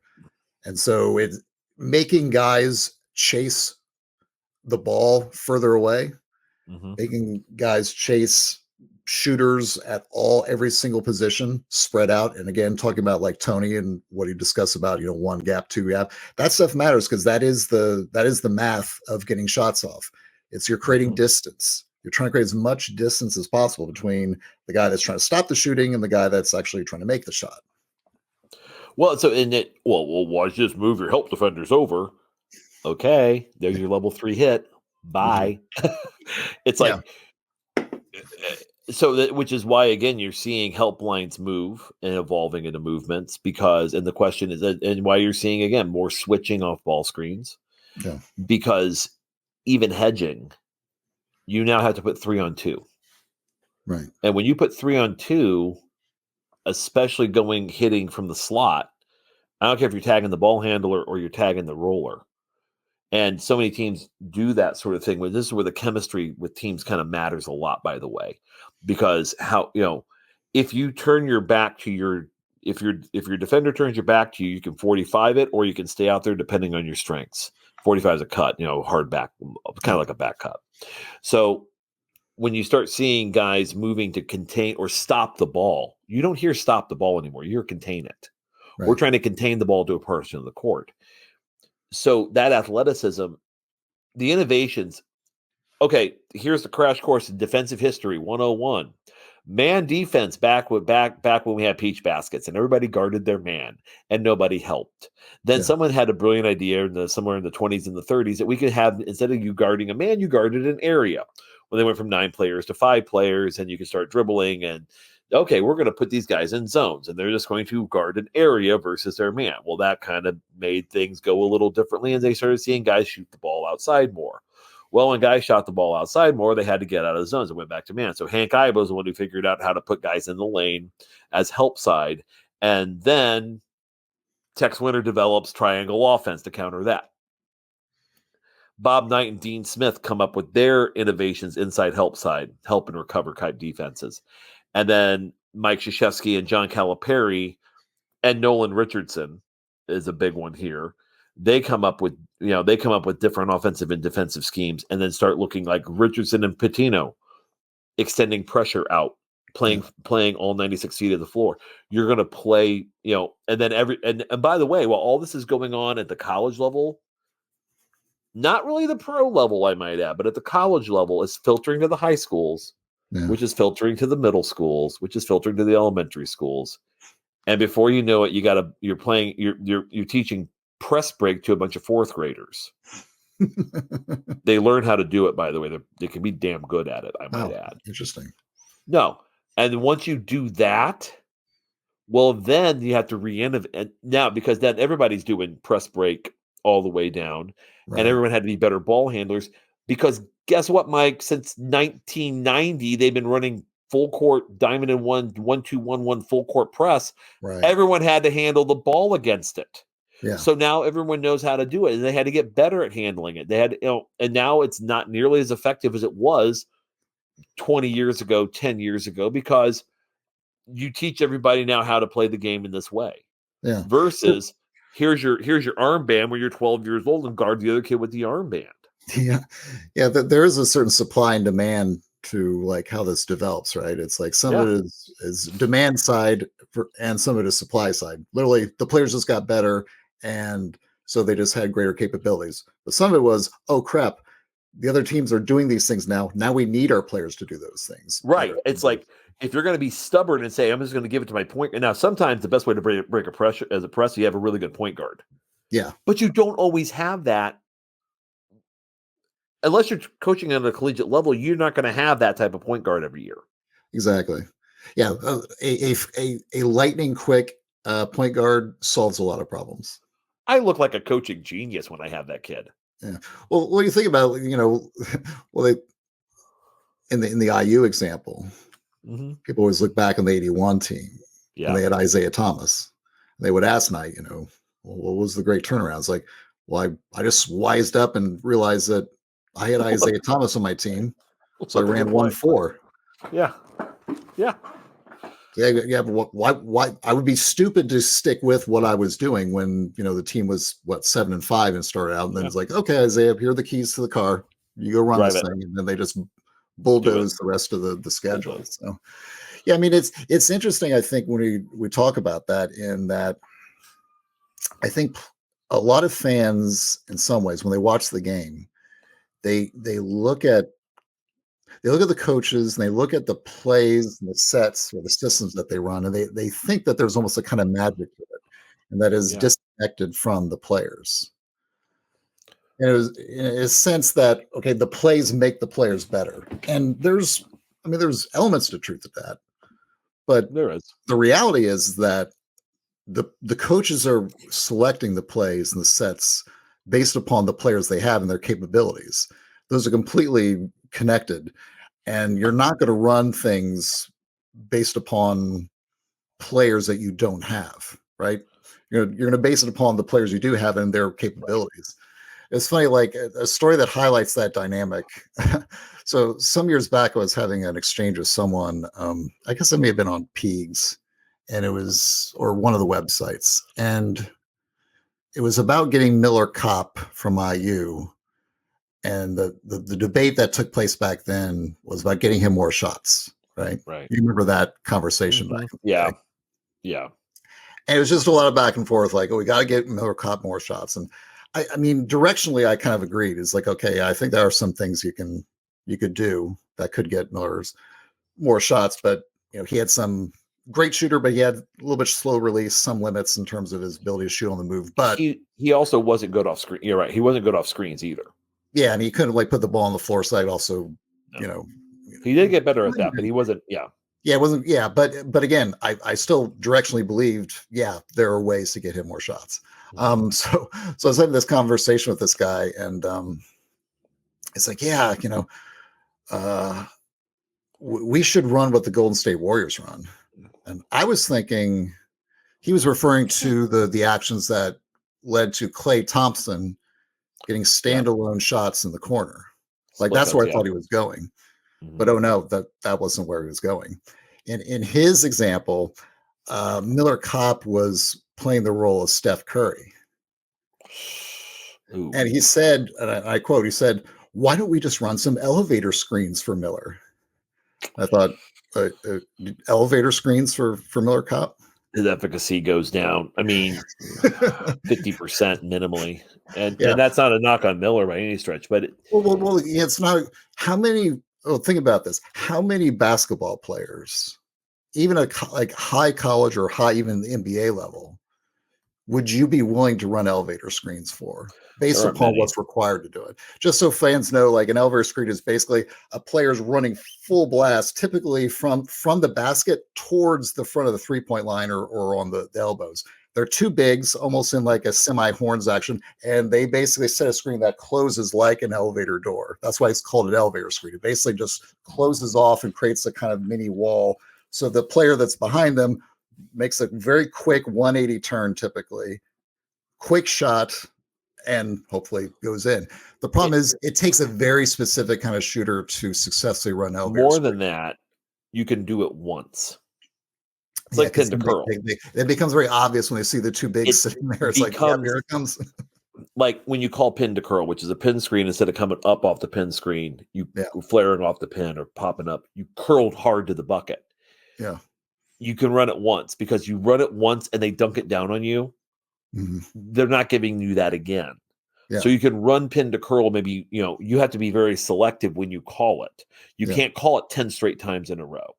Very similar to an elevator screen. You want Miller Kopp to get more shots than your system. And they started doing this. And again, like I said, Tony was great with this because he actually showed us how the guy lifted. they did the shake cut where you run the ball screen up here, and then as Xavier Johnson was going downhill with Trace Jackson Davis roll into the bucket, Kopp would be coming up. Right. And then you just need to have in film, in your grading yourself as a player, recognizing that he's open off the shake. Right. And that gets him his look. Yeah. Or did you saw what Oklahoma? You remember Miller Kopp played for the summer league team with Oklahoma City, and he got a lot of threes off during his time there. And you remember what they were running a lot was ghost screening with him. Yeah, ghost him. Yeah, use him in a ghost. Yeah, exactly. It's like a ghost screening, like fake slip, and you get a wide open shot. Alex Caravan does that a lot with UConn. Mm-hmm. A lot of guys are, especially some of those taller guys that don't necessarily have great ball handling, but are good shooters. Ghost screening is great for that, especially if you have really effective other players around. If you have like really good guards, the kind of players that, okay, we need to be watching them, and they can just like, fake the screen and just curl to the corner and, get open shots. The thing about it is when you think about these sets and the players that are running them, if you're an elite player, let's say like Steph Curry, like think of shooting, Steph Curry is like at the top. Mm-hmm. And Caitlin Clark is kind of up there too. I mean, you just think about just someone who can shoot, running. They're revolutionizing the game. They completely have revolutionized the game. Yeah. I mean, just think about like the ability to move. Again, we're talking about the geometry of the game. When you're a standing shooter and the ball comes to you and you shoot, you're basically like, this is the zone that's where the player has to defend, and that's reasonably easy. If you're moving, especially with what, like, let's say Steph Curry and Caitlin Clark can do, they can shoot moving back, forwards, and most importantly, laterally. Right. There's so many actions now that you see Golden State and the Indiana Fever run. Effectively, they're like we might call Iverson actions or Iverson cuts, where essentially the ball is coming to them and they're basically going diagonally and the ball is coming to them diagonally. It is almost impossible to guard someone who is moving diagonally, can catch the ball and shoot while fading diagonally. That's almost impossible to defend. It's like, okay, if you can hit that, more power to you. Yeah, that's kind of my thing. But how many people can actually do that? There's like a hierarchy. And so like the elite players, they can score on those kind of actions. They can score on almost any action. It's that when you go lower on the totem pole of the people that can shoot, it means that there's just less number of actions that you can run that are going to get them a specific shot. So I'm trying to avoid using a certain reference on this because I don't want to insult a loyal listener of your show here. You're going to be sending me Thanksgiving with, but not everyone could fly the X-15 test pilot. I think now a 12-year-old, you give him the X-15, I'm going to fly this because I'm a 12-year-old and I'm invincible. Right. Just on where the ejector seat is. Yeah. But I think if you're a trained pilot, even if you're a really good pilot who can fly an F-22, you're probably there are only a few select who could really fly the F-15 at the X-15. Yeah. Neil Armstrong and the guy that got his pilot's license, with the Cessna, they're both pilots. There's a big gulf in their innate skills. Exactly. There's an incremental scale of capabilities within that one designation of quote unquote pilot. Much like when I'm playing golf from my green-white combo at Otter, I'm playing the same sport as I can't. Tiger Woods. Yeah, I was trying to find that. Trying to find Scotty Scheffler. I mean, I blanked Scotty Scheffler for a minute. Current. Yeah. I'm playing the same game, the same sport as Scotty Scheffler, but I may be playing on a very difficult challenging course, but I'm also not. It's not the same. It's just not the same. The way the greens are cut, the way the fairways are cut, the way the rough's set, none of it's the same as when he's out there playing professionally for millions of dollars. So if I get a par on a hole and Scotty Scheffler gets a par on a hole, it doesn't mean that I'm the same. It doesn't mean the same thing. Yeah. Just because you hit the shot once, Skippy, doesn't mean you're going to do it 12, because they hit that shot 20 out of 20 times. Right. And that's, I think a lot of times kids, I mean, I asked Miller Cop, it's like, how many shots did you put up in that? Well, 200. I go, I'm going to take that back to my kids. Yeah. I saw them at something. Okay. I was like, you and Tamar were talking about doing a drill together, 200 shots. Okay. These guys are putting up 200 shots from individual spaces, by the way, I might add. Yeah. That's what it takes. And they're mad when they hit 80% of them. Right. Because it's too low. Yeah. So know what the ethic there is. And so that's where, we talk about team, and again, so you talk about guys with that sort of ethic coming into play. You talk about setting up action, setting up different types of things. And really it just comes down to philosophically what you're looking for as a coach and how you're leading your team as the CEO of your program, whatever that program is. And you're building a culture, because if you have a culture of too much permissibility, or you have a culture of, well, we're going to beat the matchup. If we have a culture of Jimmy's our best player, all of those can work for you. I'm not saying that it won't work. There's a logic to giving James Harden the utilization that he gets. Yeah. But and you can win a lot of basketball games. You can win a lot of basketball games doing it. Yeah. But you may not get to the level that you want to get to running that type of system. Yeah. And so I think chemistry matters a great deal in this because, and I think, Miyakawa put this up. We've talked about this a lot also. The whole idea that, going and buying a team isn't a surefire thing. Right. You got to get them to play together. And sometimes being there a year or 2 or 3 together makes a huge difference in how, because now they know exactly where to place the pass. Now they know kind of more the tendencies. They know the speed of their teammates. It's remarkable. Like USA basketball struggled with this early in the Olympics, and they got much better at it. But there will be a time where their athleticism isn't going to be enough. We'll have to find another way to keep the gold medal because the other teams with more chemistry are going to be in there doing the certain things. Yeah. But that longevity plus culture and what you're, all of those things together, if you have a good culture and you keep guys together for a long period of time and you get the players you need, you're going to win a lot of games. Yeah. Yeah. Familiarity. And it's, you think about it, like just in the, even when we were playing intramural, like when you and I first met, we were playing. God, that was not that we were ever, the '86 Celtics or anything. I've been close. In our own mind. I mean, you did wear that Larry Bird jersey for a while. I did. So. I wore the Bird jersey just as a joke. I mean, it was I should have had a McHale one or something. But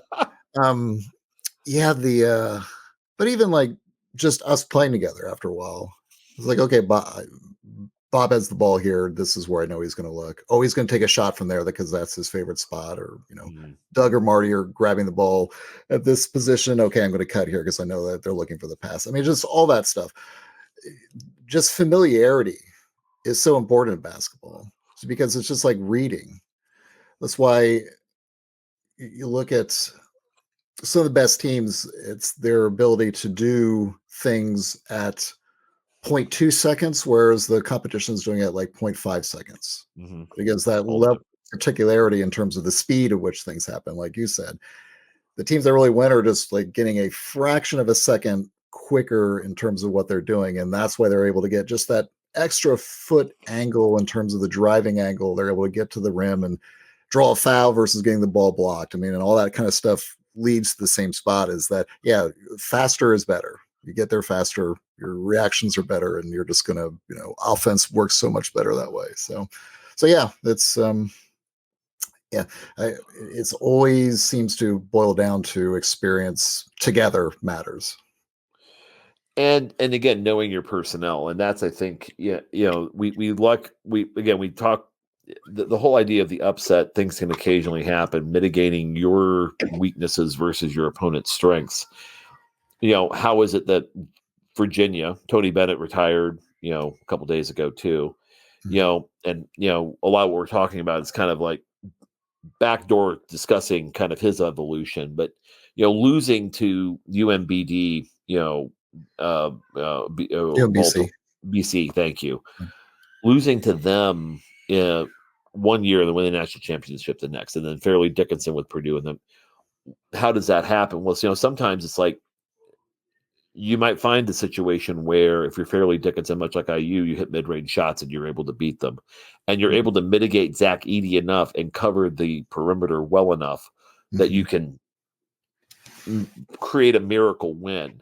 Yeah. Or if you're UMBC, you completely shift the tempo that Tony Bennett needed. You put him on the ropes, and his teams are not built to come back from any sort of large deficit. Exactly. They're meant to be ahead in the second half, not way behind. Right. They need their ground game to dust out, to grind the wind out. That's what. Now, did that experience make them a little better going into the next season? I think that it did. I think that when they were running into those possession by possession, blow by blow situations, not only was the emotional thing of this not happening again, but also the intellectual exercise of going through that in the where they went through it helped. Yeah, they had some. Yeah, and they also added some players that were a little bit better for like a slightly higher scoring game, let's say, than the year before. Yeah.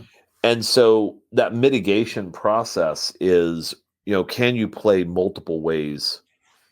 Can you build your team so you can at least be good, regardless what your opponent tries to do? Can you match what your opponent's trying to do?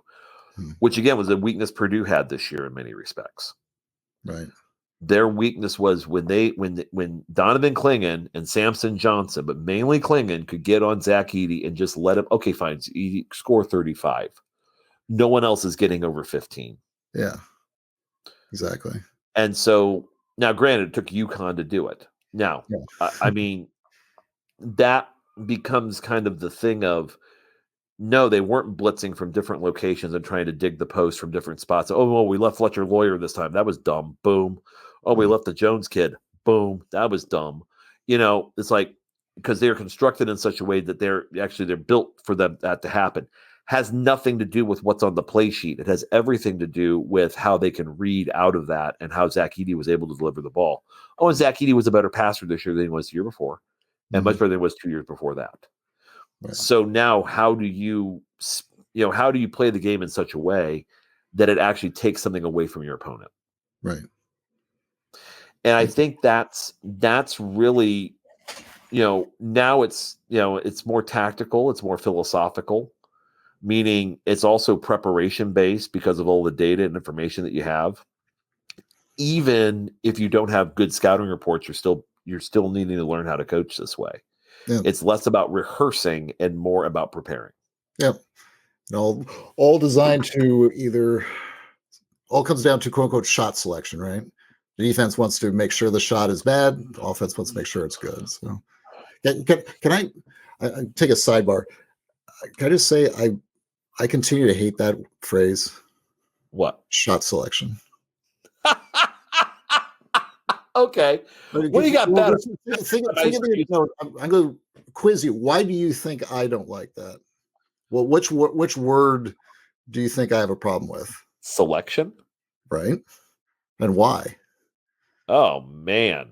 Jeez. Okay. When we think of selection in your life,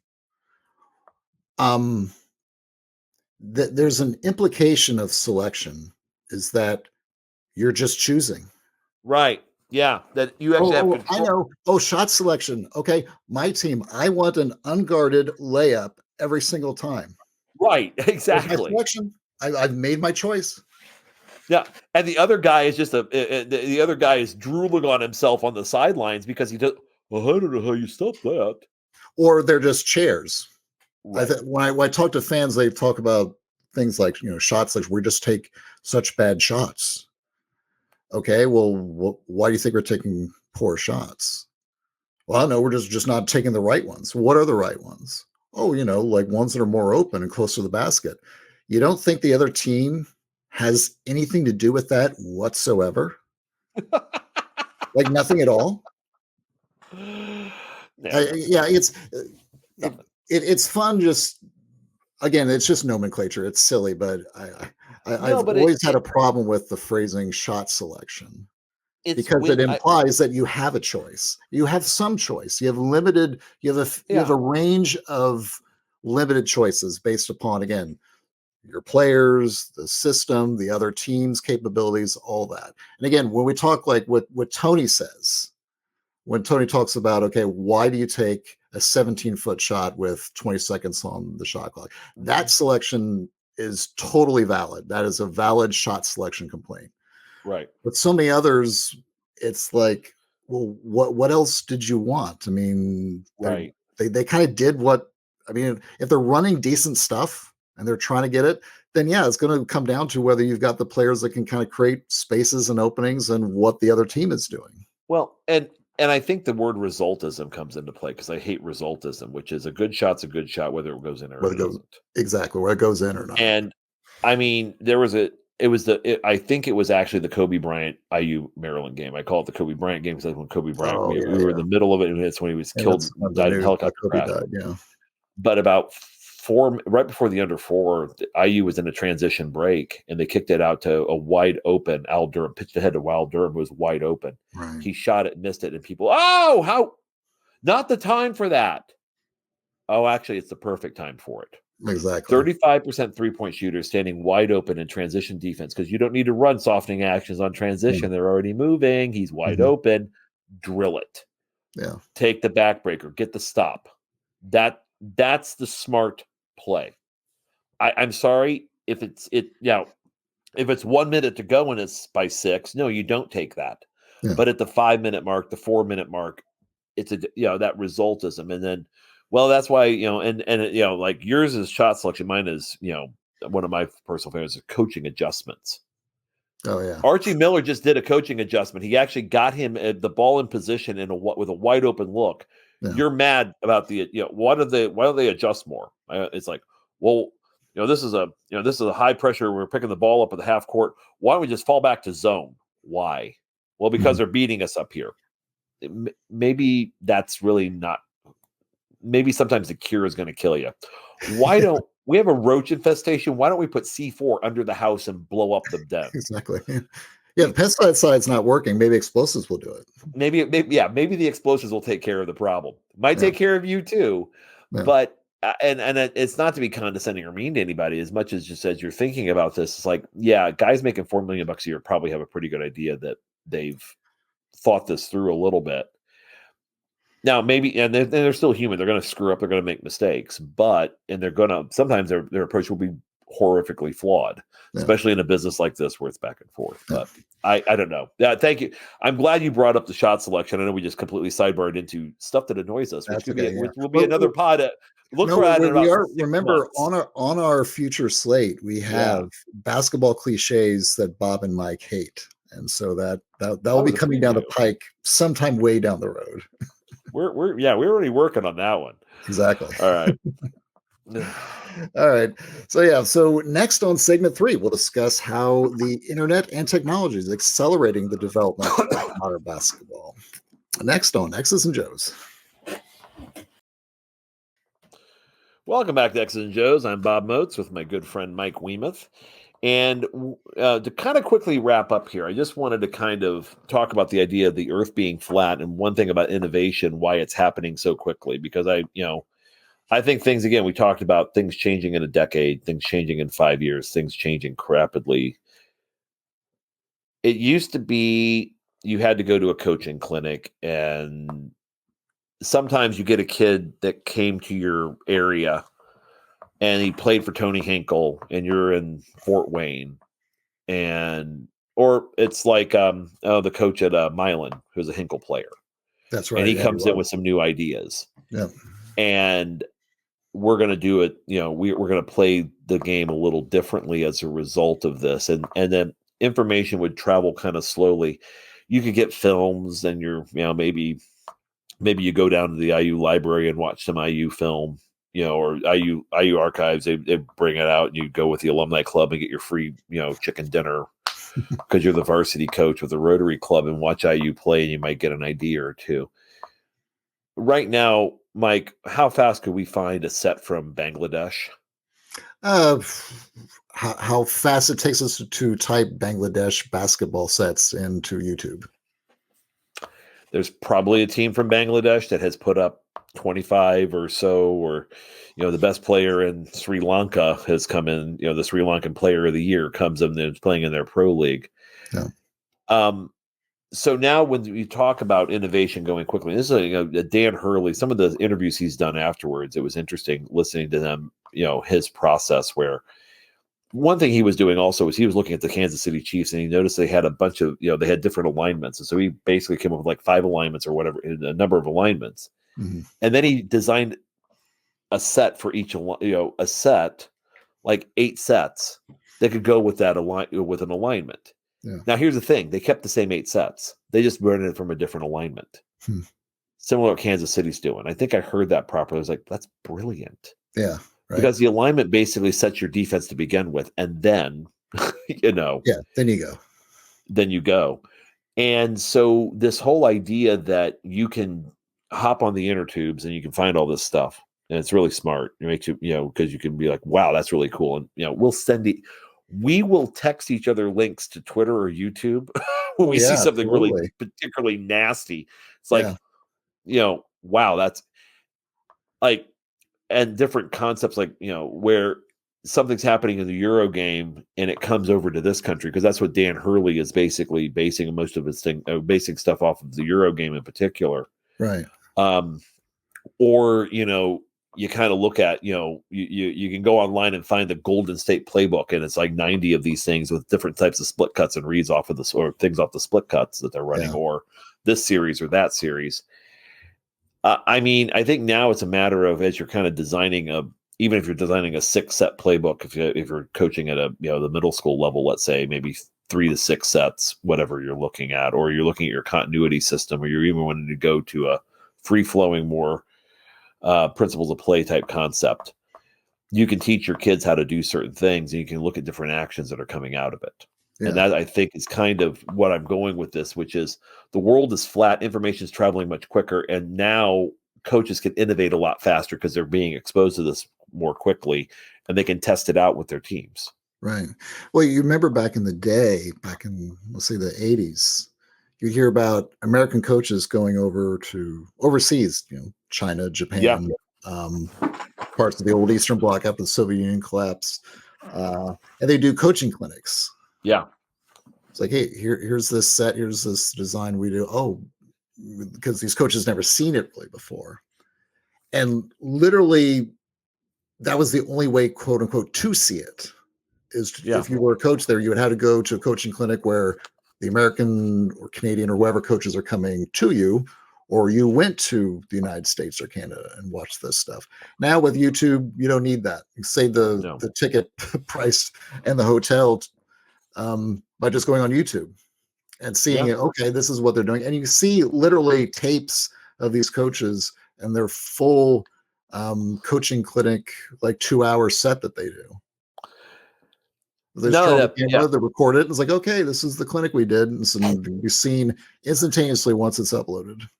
And then if you have Synergy or Huddle access, you go in and you watch their stuff. Exactly. Yeah. I mean, you can watch all of it, and you can just see it and kind of just see how different, just break it down however you want to break it down, and then start imagining, well, Billy can do this and Timmy can do that. Yeah. Maybe not as well as that kid, Slobodovic over there is really, really good at this, but we can do something similar. Yeah. And it's one of those types of, I remember those where we were sending guys overseas, guys were going overseas to clinics and exchanging information back and forth. And, it's interesting, like the Dream Team, when they came over, when 92 happened, and it was so transfiguring to the whole, to the game, because it truly made it international. It was already trending in that way, but it really took it to the extra notch where the NBA started taking more interest in foreign players. Exactly. And the consequence of it is they figured out different ways to train players. Like, again, one of the biggest criticisms against American basketball is our developmental. We focus too much on games and not enough on practice. Right. And especially at younger levels, like playing a 50-game travel season probably isn't always what's best for a bunch of 12 and 13-year-olds. Yeah. They're still learning the game. Yeah, they're still learning the game. And working out with a trainer is good, and working out on their own is good, but working out with a team with multiple players is good too. So practice time versus game time versus how much time you spend on sets versus how much time you spend on, like that. There's a balance to this, and one that we need to favor more on one side, or more on the side of development versus competition. That being said, that I think the game, when there was something that Wade said it, I think during the color, where it's like the other thing is hierarchical basketball versus non-hierarchical. Yeah. And I think if you have systems that are established, especially in the college game or the pro game, that are based on just beating a matchup and not really trying to move the matchup, and high utilization rates for one or two players versus a more balanced approach to it. Smith and Knight talked about balanced approaches. Hank Iba talked about balanced approaches. There's a reason, and again, Ray Meyer could talk about George Mikan and doing all the great things with him, but eventually if it's one guy, you'll find a way to shut it down. Yeah. If it's two guys, you can shut it down. You're not going to win every matchup. So I think a lot of it comes down to, as we look at the game and as we're kind of watching this season unfolding, which teams are getting more guys shots and are being effective at it. Right.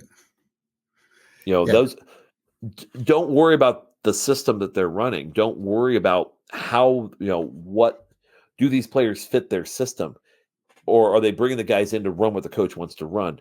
Is the coach responding to the way the game is changing? I think that's the question. I think it's why systems as we know them are dying, or they're basically outmoded. Yeah. That it's now more, how do you play your hand? Exactly. Yeah. And again, kind of goes back to that fan preference for seeing the game as essentially a coach's game, where if you look at the game as just being a function of whatever is going on in the coach's brain and him just kind of like, again, with the marionette strings, just pulling his players one way or the other, that is not exactly the way the game is going to be going. And and it almost just can't, because most of the players that are interested in going to learn about basketball don't want to be just essentially a marionette. They want to be a fully functioning player that is going to be able to go to the next level, whether it's going from high school to college to pro.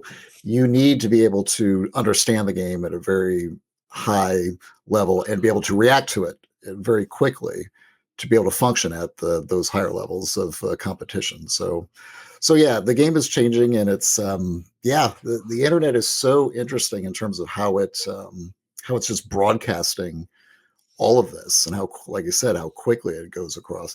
When people ask me, I want to understand more about the game, what should I do? I typically just point them to the YouTube. So there's so much stuff on YouTube right now. And you see it like just within teams, again, like, referencing like Tony Adrania, and there's so many people out there doing stuff like what Tony does, and Jordan Sperber at these different, some are coaches, some are scouts, but there's a lot out there. Not all of it is perfect or great, but for the most part, you can learn a lot just by going on YouTube. Let's say you hear something on a game, someone mentions some kind of action. Like I said, we're talking about Zoom action. Okay, what is Zoom action? Just put Google Zoom action basketball into YouTube, and there'll be 100 different recordings explaining exactly what it is, with detailed X's and O's on the screen electronically, and they'll just have live examples. They'll have like 10 examples from different college basketball games running Zoom action and pointing out exactly what they're trying to do. So yeah, I would always point people to just look it up when you're trying to understand something more about the game, and YouTube is great for that. Yeah, and talk about it, ask about it. Kind of go through and kind of looking at it from a standpoint of, as you're watching your favorite team play, say, are we doing this? Right. How are we doing this? And if that's and that may explain why you hear certain things inside a fan base that every once in a while it's never really about the what, I don't think. Yeah. I think it's not really about, I think really what it comes down to is it's not about the what, it's about the how. Mhm.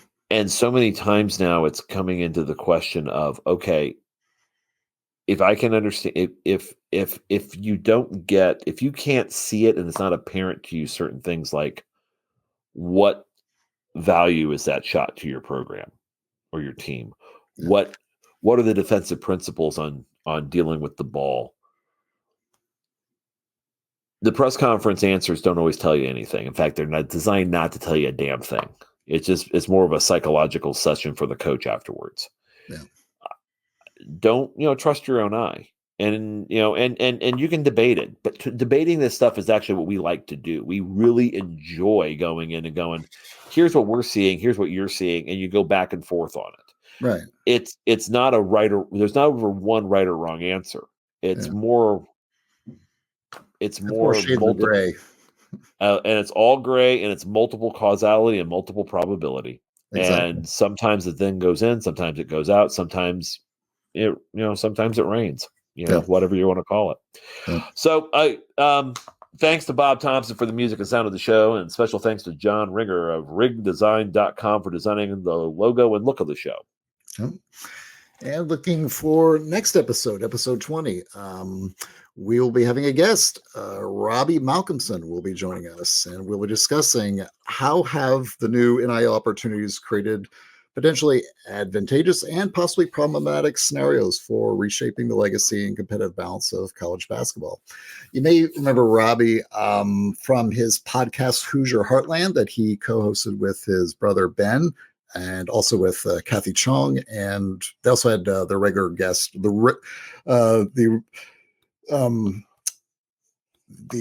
regular guest they had on there was Bill Murphy, who's great guy, and he's written many books about IU basketball. So Robbie will be joining us to talk about NIL. Look for that probably about 2.5 weeks from now. In the meantime, Bob, what do you? I was going to ask you this at the beginning of the show, and I want to get it in. Have you done any searching on the Nebraska football websites lately? No, but I think I need to. I would highly, and again, not even as a matter of Schadenfreude, although if you are a fan that enjoys Schadenfreude, I highly recommend you go on Nebraska football websites. What? Us? Never. That's not us. I always say it's funny. In the middle of the game, you don't even have to look at the score or even see what's going on. Just go to your opponent's websites, their message boards, and count the number of times the word fired is used.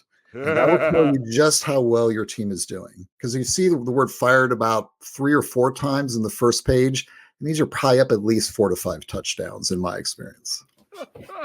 And just watching some of the YouTube reactions, it definitely has that Earl Bruce IU victory, darkest day in Ohio State history vibe to it. They're not saying it's the worst day in Nebraska football history. They're saying it's the worst in the last 2 or 3 decades. That's impressive, because I was around for some of those games in the 90s when they were just getting shellacked. Right. Early 90s in the bowl games. So they were in bowl games, so in their defense, I get that. But yeah, no, they the worst this has probably been that they had a game against Texas Tech when Mike Leach was at Texas Tech, and I think it was Callahan's first year, and Tech beat them. I think it was 70-10 or something like that. Oh, geez, yeah. So that was and that's one that they're comparing this IU game against. So yeah, if you're IU fans, you might want to go check that out if you're really into that kind of entertainment. So. Enjoy the moment, boys and girls. Enjoy the moment. Exactly. All right, Mike. So this endless conversation was brought to you by the Back Home Network. Be sure to check out all the great BHN content, including Assembly Call, Doing the Work, Right at Meridian, The Dribble Drive, and Crimson Cast on YouTube and at HomeNetwork.com. So until then, I'm Mike Davis. I'm Bob Rose. Take care, everybody.